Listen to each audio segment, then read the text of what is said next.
Good evening. Thank you all for joining me here today. I'm Debbie Harris, and I'm very happy to appear here for this TED Talk on my life and Plato. Um, I just want to start out with something I found interesting. An article in the Washington Post by an author named Lillian Cunningham. And it's in the section on leadership. And the title of the article is called Nurses, Fathers, Teachers, Mothers. Why do we devalue someone the minute they care for others? And as many of you might know, if you have read my bio in your conference brochure packet, I am a caregiver. I am a mother of three sons. I have been a military spouse for many years. My husband's now retired from the Marine Corps, but only after he went away to three different wars and deployments. And I care for our son Josh, our youngest son, who's 22, and he's a wonderful boy. He's listening to me right now. I can see him over there, keeping an eye on him. And he needs 24-hour nursing care, and I'm glad to provide that.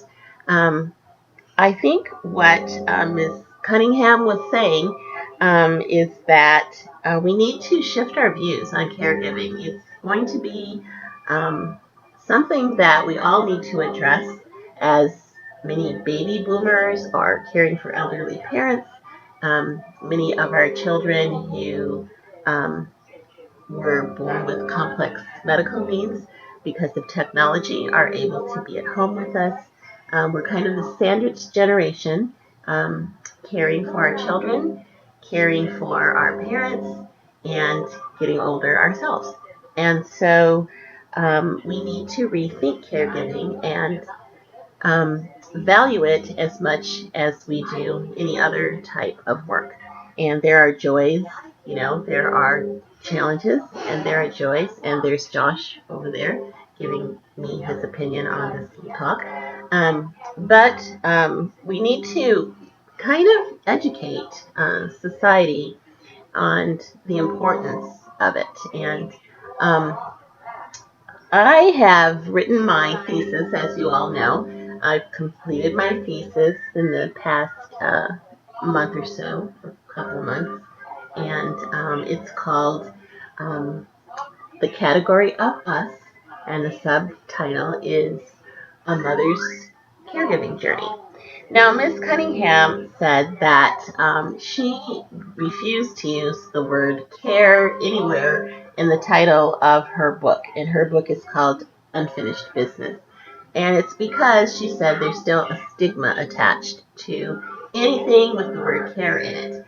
And don't worry, I'm getting to Plato eventually, so stay tuned, keep your ears perked up. Anyway, so I'm thinking about that too, having read this article. And first of all, she calls her book Unfinished Business because we live this life where you really never finish anything. When you're trying to make certain that the person you're caring for is safe and comfortable and all their activities of daily living are met, those are things that go on that we take for granted, that go on every day, all day, and it's repetitive, and you have to stop and take care of business when it's necessary. And so to try to do what people consider normal things in your life, in addition to that, that's really the challenge. But it does make our lives full. I think if you have the proper attitude, you can survive and even thrive in it.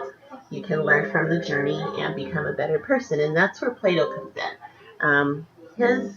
His rhetoric. Well, wait a minute. Okay, so he hated bad rhetoric and he liked good rhetoric. So okay, let's call this good rhetoric. Was that we need to constantly evolve. We need to become deep thinkers. We need to educate ourselves and spend time figuring out how to become the best people we can be. And I know right now you're probably thinking, oh my gosh, she's Oprah. But no, I'm not. I wish I were, at least I had her paycheck anyway. But and I did meet Stedman once, and I got my picture taken with him twice. So anyway, but I digress. Anyway, so Plato was very much into oratory, and that's what we're doing right now. I need to be able to convince you that my subject matter is important and that you can learn something from it, and it will help you evolve and become a better person, a deeper thinker yourself. And so sometimes, and I think what Cunningham was saying, and this article I want to say too is from let's see the date on it. October 21st, 2015. Cunningham was saying that, yikes. Okay, I'm a little tired. I'm just a little tired. Josh and I have kind of been busy much of the morning. So what she was saying is that the stigma attached to caregiving anybody who's ill or has a disability kind of turns people away from your rhetoric.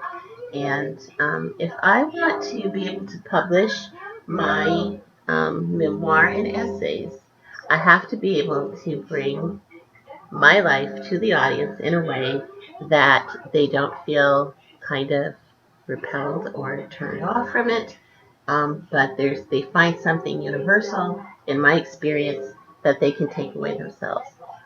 That's knowing your audience, and that's Aristotle, but that counts too.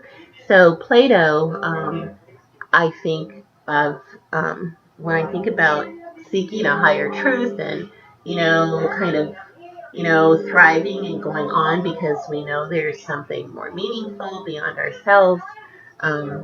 That's important. And I think one of my favorite plays that I read when I was an undergraduate student at Hamlin University, and I was a double major in French and International Relations. And so one of my favorite story or plays was Waiting for Godot. And as you know, those two kind of very rusty old gentlemen who are waiting on the bench, telling each other grand stories, waiting for this kind of almost mysterious, magical person, Godot. It gave them purpose, and everybody needs purpose. And my son Joshua, who is listening to audiobooks right now, if you hear that in the background, even if you have some challenges with your physical abilities, you still need purpose. And so that drives us, it moves us forward. And I feel like we can use our writing, that's what I was getting at earlier, to not just survive our difficult journeys, but to thrive and to learn from them and to teach others. And that's what we need to teach our students as well, our writing students. So when all of you go back to your classrooms later on this week, perhaps these thoughts will stay with you, or some of them. We need to teach our students that whatever is their passion, whatever they want to be their legacy, whatever they're striving to find out for their truth, that's what they can write about. And the writing of it kind of makes it authentic, an authentic, genuine thing in our lives. It brings other people into our worlds. It allows us to share our lives in a way that we couldn't normally do. We're not all going to be on in a big conference like the one that we're in today, giving a speech like I am today. And you know what? When you all leave, you'll probably forget about all this anyway. So we need something more permanent, and that's what our writing can be. And I know that Plato wasn't much on writing. He was more on speaking, and they all gathered in those stadiums or whatever they called them then. Or no, what did they call them? Oh, the word eludes me right now. Anyway, and they watched performers give these wonderful, dramatic oratories, and they were mesmerized by the detail with which that they used to present their speeches and so forth. And that's how they carried on that's how they taught about their history and their tradition, and that's how they kept it going.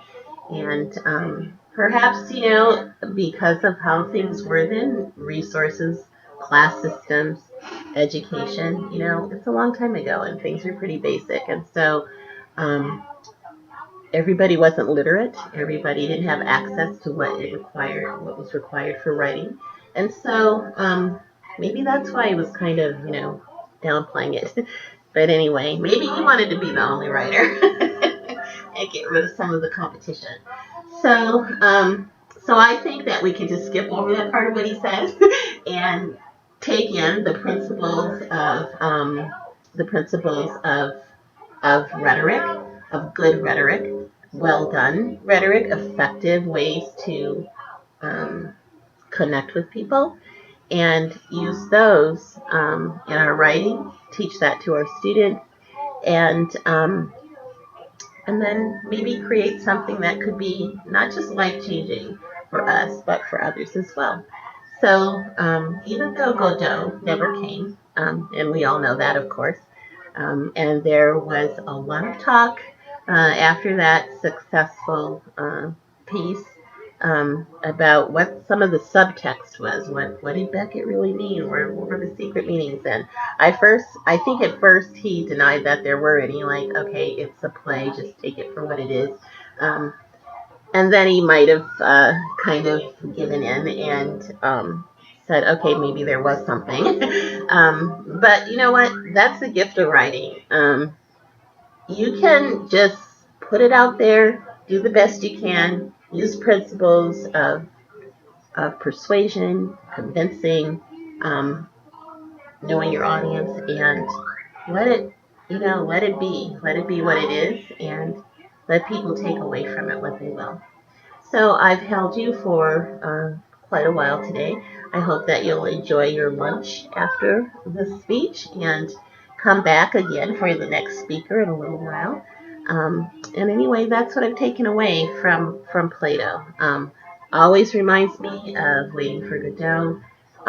Maybe writing is my way to wait for Godot, my way to busy myself through the routine of my days, my way to feel like I have a bigger purpose, and that I can leave something behind or take something along with me, like day to day, that will be beneficial for others. So you can hold your applause, and I will be very happy to answer questions after the speech. And again, thank you so much for attending this TED Talk. Debbie Harris, and think about Plato. Okay, bye-bye.